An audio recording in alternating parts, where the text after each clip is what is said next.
وای ځان دپاره په سر کړی هر چا بار دی، خلک ډیر دي خو د کار سړی په کار دی.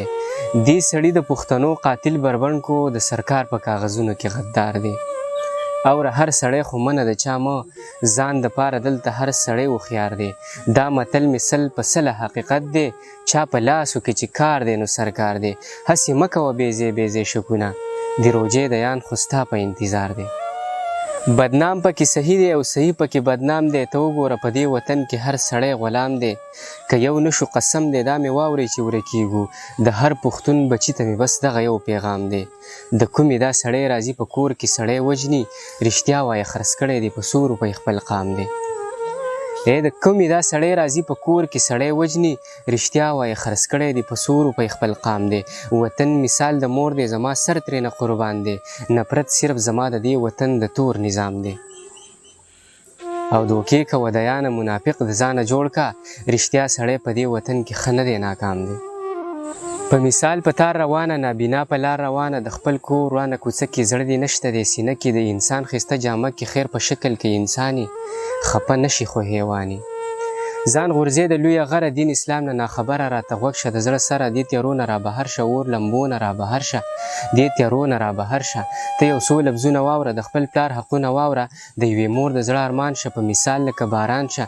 انسانیت سترګو کې نم شه، د شاعر د خولې صنم شه. وخت په ځان پسې حساب که، یو قلم او یو کتاب که، یارانه ورسره وکه، دوستانه ورسره وکه. ویښ تر نیمو نیمو شپو شه، ځان ملنګ که د کوڅو شه، یاد په یادو ټول قرآن که. هر سړی ځان ته حیران کا، بیا دې ګوره زندګۍ ته، دې ښایسته خپلې ځوانۍ ته. راته شنه شوه د خندا نه را روانه مې شوخواله دواړه لاس یې رانه تاو کړه، ځنې سر یې راله ښکل کو. بیا مې کېناستله خواته په سلګو سلګو کې ویل زما تصویر دې څه کو. داسې څوک کوي د یانه تا ښکاره بټوک ایښې، ورور مې تا سره لیدلی نن یې کور کې یم وهلې، خوله مې ډکه د سرو وینو شا مې وګوره تغمه ده، زه خو بیرته کور ته نه ځم قسم دی چې مې وژني. دا قصه لا ختمه نه وه چې د اوښکو په باران مې ټول لوند شوی ګریوان مې ستا تصویر په تماشه کې، دغه سوچ مې د کمالو خو جانانه دا مې خیالو. نظم دی تاسو ټولو ته به ګران شم، دا بدن چې مې ټول پټ شي په کفن کې، چې ما کله په دې خاورو کې دفن کې، هر سړی به په دې یوه موضوع غږیږي، په صفت به مې دا خلک نه مړیږي، تصویران به مې خواره شي لر او بر کې، محترم به شم د هر چا په نظر کې. تصویران به مې خواره شي لر او بر کې، محترم به شم د هر چا په نظر کې، دا غلط سړی به یاره ښه ثابت شي، د یو چا نظر به ما پسې ټول تت شي. اوس چې ګرځم سوی لوی زه یوازې، بیا به نه یم داسې ستړی زه یوازې، دا چې نن زما دردونو پورې خاندي، دغه خلک به په ما پسې بیا جاړي. دا چې نن زما دردونو پورې خاندي، دغه خلک به په ما پسې بیا جاړي، په مزار به مې د ګڼو خلکو شور وي، زما ذکر به یارانو کور په کور وي، څوک چې نه راتله په ژوند زمونږ ځای ته، ډېر ښاغلي به مې راشي مقبرې ته، لیونی به دې په اوږد خوب وده شي، په مړ لاش به یې د دې خلکو لانجه شي، واکدارانو له به جوړه یوه بانه شي، خپل سیاست له به زما په مرګ غږیږي، پیغامونه به یې ورځ په ورځ خورېږي. واکدارانو له به جوړه یوه بانه شي، خپل سیاست له به زما په مرګ غږیږي، پیغامونه به یې ورځ په ورځ خورېږي، په ګلونو کې به پټ زما کفن شي، حد نه زیات به هر سړی په ما مین شي، په ژوندونو کې مې شوی ډېر غیبت دی، دا په موږ پښتنو کې لوی افت دی، زه د یان به نازولی شم هر چاته، مرګ نه پس به ډېر ښاغلی شم هر چاته، مرګ نه پس به ډېر ښاغلی شم هر چاته.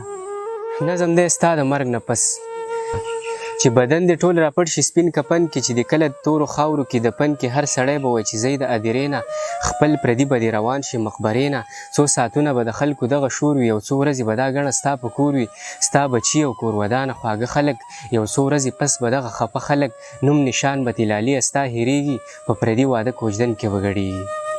د هر څه نه چې و تا ته خواږه یاره، نه دې ورځ او نه دې شپې ته کاته یاره، هېره کړې چې تا یوه سجده وه، ورځ لا څه شي شوګیره دې هره شپه وه، ختمه کړې چې تا سا په مزدورۍ وه، جمع کړې چې تا یوه روپۍ وه، په مثال به لکه واورې ولې کېږي، په نشو او تماشو کې به ختمېږي.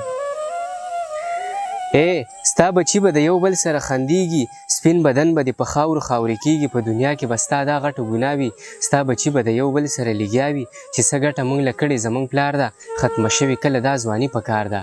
تا پسې به نه خیرات او نه سجده وي، ستا سزا به ستا یوه پیسه وي، د خپل ژوند او د کردار نه به ګیلې کړي، په عذاب دوزخ کې به نارې کړي، په بچو مې علم کړی د قرآن وې، د بدن نه به مې ولې تا او ماران وې.